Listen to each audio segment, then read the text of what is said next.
Maraming ayaw mag-loan kasi daw dumodoble daw yung presyo or tumitriple yung presyo niya kapag pinasok daw sa bank or pag-ibig financing, which is true kasi may interest yon.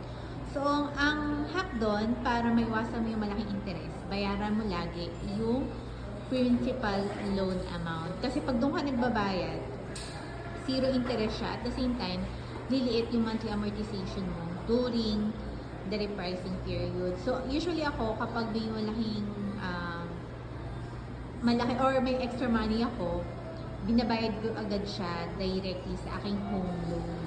So, since medyo malaki, ang ginagawa ko, nagdadala ko ng cheque. Yan. So, parang hindi na ako magdala ng cash. So, yun lang. Additional pala, pwede din daw ito online. Yun nga lang, hindi ko pa natatry. Pero siguro sa next video ko ipakita ko kung paano yung online payment sa principal amount.